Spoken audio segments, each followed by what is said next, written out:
warahmatullahi wabarakatuh.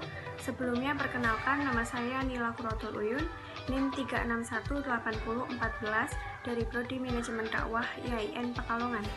Di video kali ini, saya akan membahas tentang perilaku individu, yang mana video ini guna untuk memenuhi tugas ujian tengah semester mata kuliah teori dan perilaku organisasi yang diampu oleh Bapak Hanif Ardiansyah MM. Bertemu setiap hari selama beberapa jam dengan rekan kerja tentu membuat kita mau tak mau harus berinteraksi dengan mereka. Menjalani hari-hari dengan orang yang sebelumnya asing sama sekali pastilah membutuhkan usaha yang tidak sedikit untuk bisa merasa nyaman. Beberapa cara bisa dilakukan untuk membuat kita semakin mengenal rekan kerja kita. Tapi untuk tujuan apa sih sebenarnya kita mengenal karakter rekan kerja kita? Ada beberapa tujuan. Yang pertama, untuk meminimalisir konflik yang mungkin akan terjadi. Dengan mengenal karakter rekan kerja kita akan lebih mampu mengatasi masalah sebelum benar-benar menjadi masalah yang lebih besar. Dengan kata lain, kita bisa meminimalisir konflik yang mungkin akan terjadi.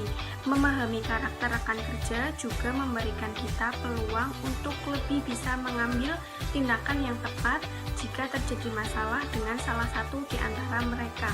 Tujuan yang kedua, membuat kita bisa memilih siapa yang bisa didekati dan siapa yang cuma sekedarnya saja. Tidak semua orang bisa cocok untuk kita jadikan teman. Kita tentu memiliki kecenderungan yang juga berbeda-beda dalam memilih teman dekat. Nah, disinilah pengenalan karakter rekan kerja diperlukan. Melalui hal ini juga kita bisa lebih menarik diri dari orang-orang tertentu daripada nantinya terlibat dalam masalah yang tidak perlu. Yang ketiga, kita juga jadi lebih bisa menempatkan diri. Setiap dari kita tentu memiliki kemampuan beradaptasi. Dengan mengenal karakter, kita akan mampu beradaptasi dengan orang yang berbeda-beda. Misalnya dengan mereka yang perlu dihormati, seperti atasan atau pimpinan. Kita bisa menempatkan diri sebagai seorang bawahan yang penurut. Begitu juga misalnya dengan orang yang suka bercerita. Kita bisa menjadi pendengar yang baik dan lain sebagainya sesuai karakter rekan kerja kita masing-masing. Yang keempat, terhindar dari salah paham yang tidak perlu. Ketika kita mampu mengenali karakter rekan kerja kita dengan baik, kesalahpahaman yang tidak perlu juga bisa dihindari. Contohnya, dengan seseorang yang memang memiliki suara yang cukup keras, kita tidak perlu merasa dimarahi, karena memang begitulah karakter asli mereka. Yang kelima, kita pun akan lebih nyaman berada di tempat kerja. Tidak adanya rasa salah paham dan meningkatnya kemampuan kita beradaptasi dengan rekan kerja juga menjadikan kita merasa lebih nyaman di tempat kerja.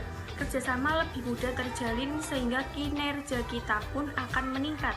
Karena ketika kita bekerja dengan orang lain, penting bagi kita untuk meningkatkan kemampuan bersosial. Akan ada banyak keuntungan yang bisa kita dapat dari mengenal karakter semua rekan kerja kita. Setiap pegawai memang memiliki watak yang beragam.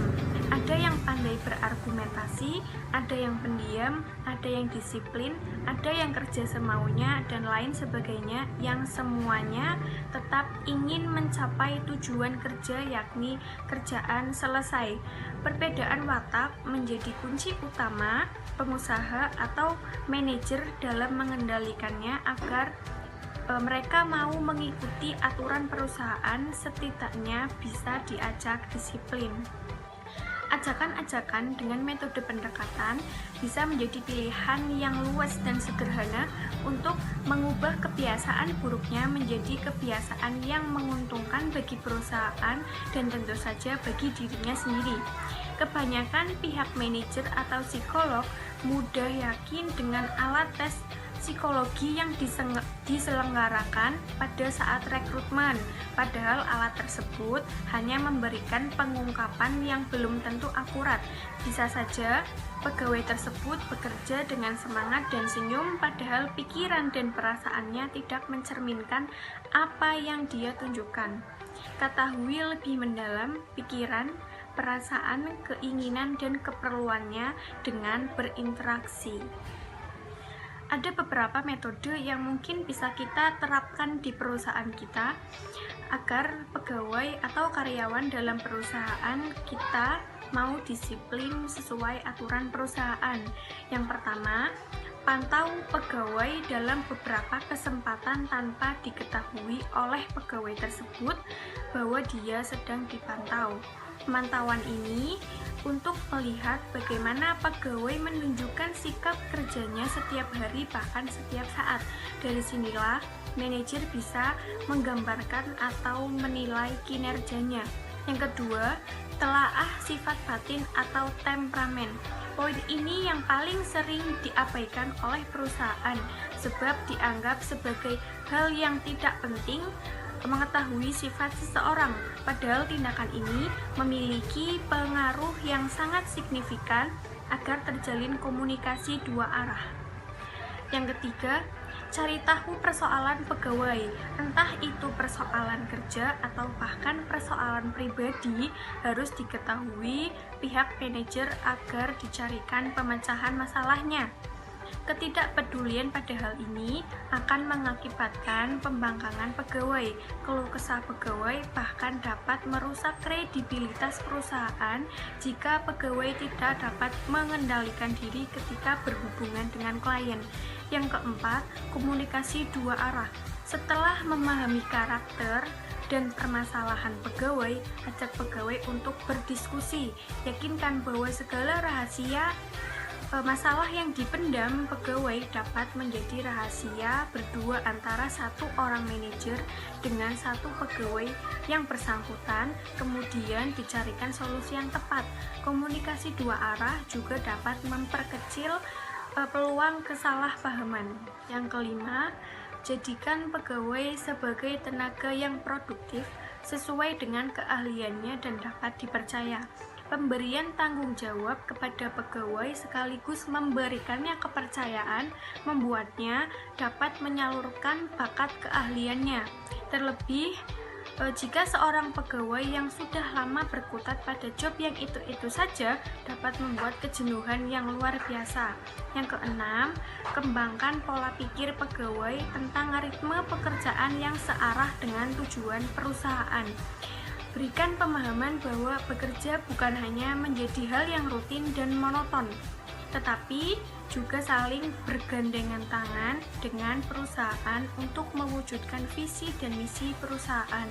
Di sini perusahaan mempersilahkan pegawai untuk menyampaikan ide-ide baiknya. Dengan demikian, pegawai akan merasa dihargai dan berada dalam suasana kekeluargaan. Yang ketujuh, berikan penghargaan dan hukuman. Hal ini sudah jelas bahwa pegawai yang kreatif dan memiliki kinerja yang baik dan penuh inovatif yang layak diberikan penghargaan, misalnya dengan kenaikan gaji, hadiah, dan lain sebagainya. Sebaliknya, pegawai yang memiliki nilai kinerja menurun akibat sikap kerja yang tidak baik atau semaunya saja harus diberikan hukuman. Yang kedelapan, berikan teladan dari para pemimpin bagi para stafnya. Peraturan yang dibuat oleh perusahaan seharusnya menjadi cerminan dari sikap para pemimpin atau pejabat tinggi perusahaan. Namun, tidak jarang peraturan hanya tinggal aturan yang artinya orang yang dijadikan panutan justru tidak mengacukan apa yang dianjurkan kepada pegawainya, alias sama-sama melanggar. Kebiasaan baik petinggi perusahaan akan menurun ke stafnya dan begitu seterusnya bagi staf-staf baru. Terima kasih, mohon maaf bila ada kesalahan. Wassalamualaikum warahmatullahi wabarakatuh.